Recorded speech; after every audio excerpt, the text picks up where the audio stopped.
Today I'm going to show you the family tree of the Rothschild family, one of the wealthiest families in world history, as well as one of the most controversial. This video is part one of a two-part collaboration with fellow YouTuber Mr. Beat. In part one, I'll be focusing primarily on the family tree and introducing you to some of the more well-known members of the Rothschild dynasty. In part two, Mr. Beat, a social studies teacher, will be delving deeper into the family's history and discussing some of the many conspiracy theories that have come to be associated with their name.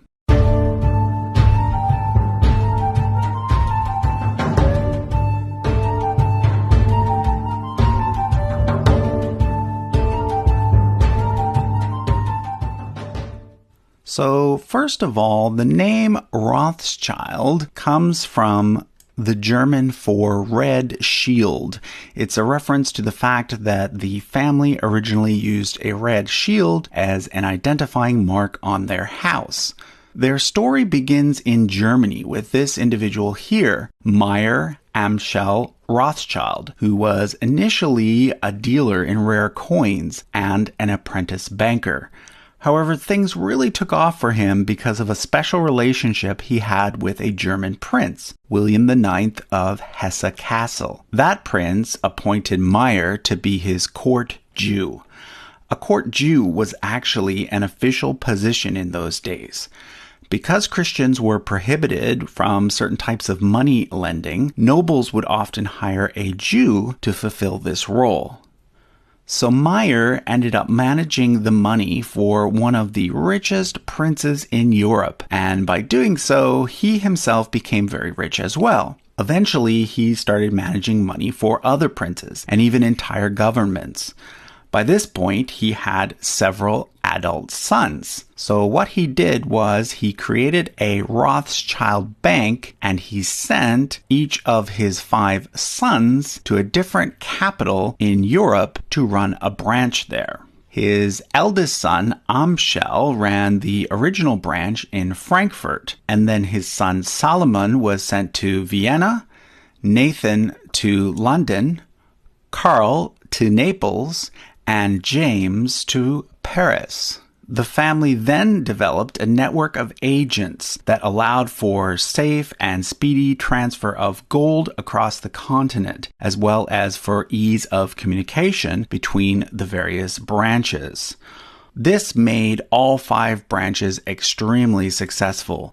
However, the London branch was perhaps the most successful of all. During the Napoleonic Wars, Nathan almost single-handedly financed the entire British war effort and took care of paying British troops and their allies across the continent. There's a well-known legend that the family made their millions by taking advantage of the fact that they received word of Napoleon's defeat one day ahead of everyone else in London. But that story is not actually true. Although they did receive word of the defeat before everyone else, they didn't actually make money off that fact. What they did make money off of is accurately predicting what would happen in European markets over the next several years and making the right investments based on those predictions. So by the 1820s, the Rothschilds were the wealthiest family in Europe, and they continued to be hugely influential within the world of international finance throughout the 19th century. The 5 brothers were given the title of Baron by the Emperor of Austria, which is why you often see the German von or a French de before their last name. Nathan, being based outside of the continent, was one of the few that did not use the title. So let's look at the 3rd generation Rothschilds. Almost all of the males in the 3rd generation married one of their female first cousins. This ensured that the dynasty's wealth stayed within the family. So, for example, Anselm, the firstborn son of Solomon, married his cousin Charlotte, the daughter of Nathan.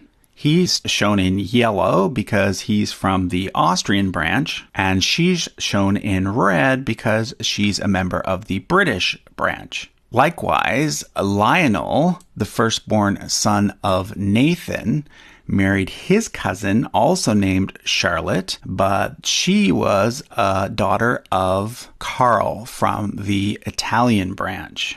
So let's look at each one of these branches in turn. The eldest son never married, so when he died, the original Frankfurt branch was taken over by two of the sons of Karl from the Italian branch. These two individuals here. The middle son took over the Italian branch. But none of these individuals had heirs. So eventually, both the Frankfurt branch and the Naples branch closed. Let's look at the Austrian branch next. With the death of Amschel Rothschild, the Austrian branch became the senior branch, and the eldest son of Solomon became the most senior male in the family. By the time we get to the fourth generation, these people were born directly into extreme wealth. Therefore, some of them weren't necessarily interested in the hard work of running a major bank. They were more interested in collecting art, building mansions, and pursuing their hobbies. This was the case for the firstborn son, Nathaniel. The second son, Ferdinand, actually moved to Great Britain and eventually served as a member of Parliament there. So it was the third son, named Albert, who ended up taking over the Austrian branch.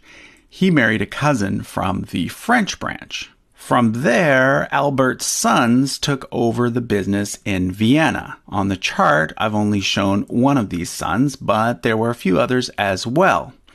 However, the fortunes of this entire branch of the family declined quickly in the 20th century due to three major events. First of all, Austria lost World War I, and therefore many of their debtors defaulted on their loans. Second, they were hit hard by the Great Depression, and in fact were one of the first banks to declare bankruptcy. Third, and most devastating of all, most of their assets were seized when the Nazis came to power. In fact, one of the brothers, Louis de Rothschild, who I've shown here, was captured by the Nazis and ransomed for $21 million. That's almost $350 million in today's dollars, perhaps the largest ransom ever paid. The last male member of the Austrian branch died in 1976, which is why the British branch is currently the most senior branch today. But we're going to skip the British branch for now and quickly look at the last two branches first. I've already mentioned that the Italian branch eventually fizzled out. They intermarried with the British branch, though, so their legacy lives on through that connection. That leaves the French branch. That branch is the only one other than the senior British branch that still exists today. It started with James, the youngest of the five original brothers. He married his niece, Betty, who was the daughter of his brother Anselm. They had 4 sons, 3 of whom have male line descendants still living today. The third son, Solomon, actually ended up in America.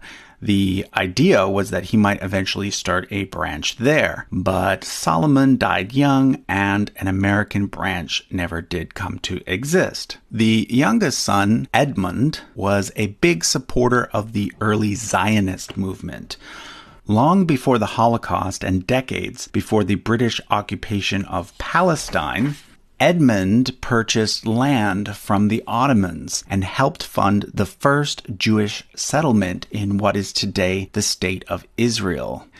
His son James would later bequeath the funds that went on to be used to build the Knesset building in Jerusalem, which today houses the Israeli parliament. However, the main branch of the French family is this one here. It is currently led by David de Rothschild. In 2003, the main Rothschild company in France merged with the main Rothschild company in Britain, with David being made chairman. So in terms of the actual business side of the Rothschild empire, David, this individual here, is kind of the head of the family. He also serves as the chairman of the World Jewish Congress, an international organization based in New York that represents Jewish diplomatic interests across the globe. Okay, I've left the British branch for last because it was the most successful, is currently the senior branch, and it's the branch that people in the English-speaking world are most familiar with. It starts with Nathan Rothschild, third son of Meyer Amschel. As I mentioned earlier, he earned a lot of money for the family's firm in the years following Napoleon's defeat. What's less known, though, is he was also involved in ending slavery in the UK, using millions of dollars to help buy and free slaves. Nathan had 4 sons. 2 of them were engaged in politics as well as finance and served as members of parliament. Initially, Lionel was elected but unable to sit in parliament because he was a Jew. However, laws were changed, and in 1958, he became the first Jew to actually sit in parliament. His brother Meyer and his son Nathan joining him shortly thereafter. I'll also point out this brother here, Anthony. He was the first Rothschild to be granted a British hereditary title. He was made a baronet, which is slightly lower than a baron and meant that he was still a commoner, but it was an important title nonetheless.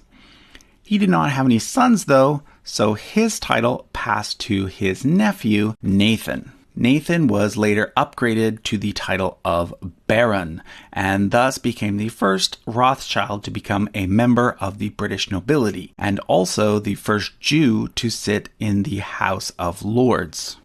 Nathan, as the senior-most heir of his grandfather Nathan, was also head of the British branch, like his father was before him. He was also involved in funding Cecil Rhodes, founder of Rhodesia and the De Beers Diamond Company. You'll notice here that Nathan married a cousin from the Italian branch of the family. He was followed by his son Walter, who was the second Baron Rothschild. Like his father and grandfather, he too served as a member of Parliament. He is mostly remembered for his association with the Balfour Declaration, which he helped to write and which was presented to him in 1917 by the British Foreign Secretary Arthur Balfour. It was the first official statement by the British government in support of the creation of a national homeland for the Jewish people in Palestine. However, not all of the Rothschilds were Zionists. This cousin here, who also served as an MP, was actually against the creation of a Jewish state, and he created the League of British Jews to oppose it.